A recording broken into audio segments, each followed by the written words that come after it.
नमस्कार, मैं डॉक्टर आशीष कुमार श्रीवास्तव हूँ। मैं एक न्यूरोसर्जन और स्पाइन सर्जन हूँ। आज सीरजम कंपनी के सौजन्य से मुझे ये अवसर मिला है कि मैं आपसे रीढ़ की हड्डी के जो कमर का हिस्सा होता है यानी कि लंबर स्पाइन जो होती है उसमें होने वाली कुछ बीमारियों के विषय में आपसे बातचीत करूँ।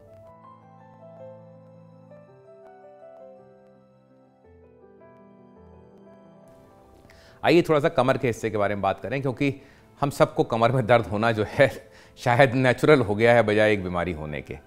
तो लंबर स्पाइन जो कमर का हिस्सा है वो हमारा एक चलने वाला या मोशन वाला हिस्सा है स्पाइन का, और ऊपर जो है थोरैसिक स्पाइन से जुड़ा है जो कि ज़्यादा नहीं हिलती है, और नीचे कूल्हे से जुड़ा है जो कि हिलती तो है लेकिन एक मोटे टुकड़े की तरह अलग अलग नहीं हिलती है जैसे कि बाकी हमारी स्पाइन हिल सकती है, क्योंकि सेक्रल रीजन में वर्टेब्रा फ्यूज़ हो चुकी हैं, हड्डियाँ जुड़ चुकी हैं आपस में कॉक्सिक्स की और सेक्रम रीजन में। हमारा जो लंबर स्पाइन का एरिया है वो उसी संरचना तो मूल रूप बेसिक स्ट्रक्चर तो वही रहता है। यहाँ पे कैनाल काफ़ी चौड़ी होती है, कॉर्ड नहीं होती, तो नसें बड़े आराम से सब जगह फैली रहती हैं। लेकिन कुछ दिक्कतें यहाँ की स्पेसिफिक हैं, यहाँ पे विशेष रूप से होती हैं। बचपन से शुरू करा जाए तो नवजात शिशु के अंदर, नए पैदा हुए बच्चे में आप लोगों ने कई बार देखा होगा कि पीठ में पीछे एक फोड़ा सा होता है। वो फोड़ा हम लोग मेनिंगोसील कहलाता है।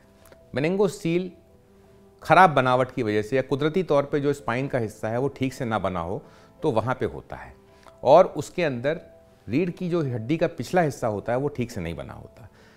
नतीजतन वहाँ की जो झिल्लियाँ हैं और जो नसें हैं वो स्किन तक आ जाती हैं, और कई बार तो दिखाई भी देती हैं उस थैले के अंदर, और उसमें वही पानी भरा होता है जो हमारी रीढ़ की हड्डी और दिमाग में प्रवाहित होता है, यानी कि सेरेब्रोस्पाइनल फ्लूइड या CSF। अब इन कुदरती तौर पे ठीक से ना बनी हुई नसों की और रीढ़ की हड्डी के कारण कई बार बच्चों के पैरों में ताकत नहीं होती या पेशाब और लैट्रिन का कंट्रोल नहीं होता। कभी कभी होता है, कभी कभी नहीं होता। जैसे जैसे हम बड़े होते हैं और हमारी कमर का हिस्सा की स्पाइन जो है रीढ़ की हड्डी वो भार लेना शुरू करती है, एक्टिविटी बढ़ती है, हम लोग ज़्यादा भारी काम करने लगते हैं, तो उसमें वियर एंड टियर उम्र के साथ आने वाले चेंजेस आते हैं, जिनको हम लोग डिजेनरेटिव चेंजेस भी कहते हैं। आपको जान के आश्चर्य होगा कि लगभग 30 साल तक पहुंचते पहुंचते सभी की लंबर स्पाइन के अंदर कुछ ना कुछ चेंजेस आने शुरू हो चुके होते हैं। इन चेंजेस को अगर हम समय रहते ध्यान दें, उनका देखभाल करें और रीढ़ की हड्डी को स्वस्थ रखने की कोशिश करें, तो लंबे समय तक हम उन प्रॉब्लम से बच सकते हैं जो कि डिजेनरेटिव चेंजेस में आती हैं, जैसे कि डिस्क खराब होना, डिस्क पीछे पसरना और नसों को दबाना, जिसके कारण वो लक्षण पैदा होते हैं जो उस नस से सप्लाई होते हैं।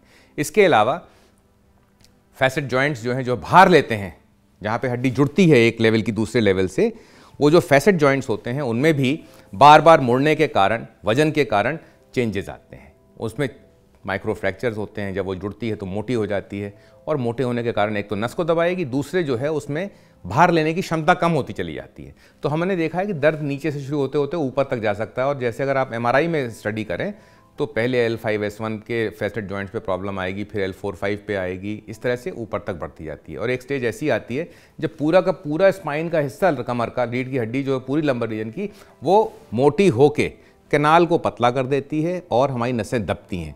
इससे हमारी चलने की क्षमता कम हो जाती है, चलने का डिस्टेंस कम होता चला जाता है, जिसको हम लोग मेडिकल साइंस में न्यूरोजेनिक क्लॉडिकेशन कहते हैं।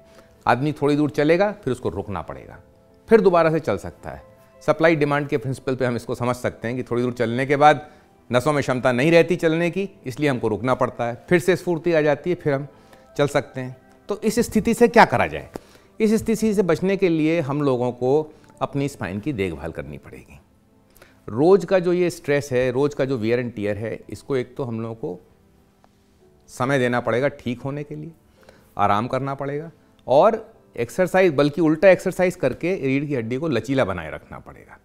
बहुत ज़्यादा हम लोगों को ऐसा खाना ना खाएं कि पेट हमारा बाहर निकल आए, क्योंकि कॉमन सेंस कहता है कि अगर ये चीज़ यहाँ पे लटकेगी तो इसका जो प्रेशर है, जो इसकी फोर्स है, वो हमारी रीढ़ की हड्डी को ख़राब करेगा।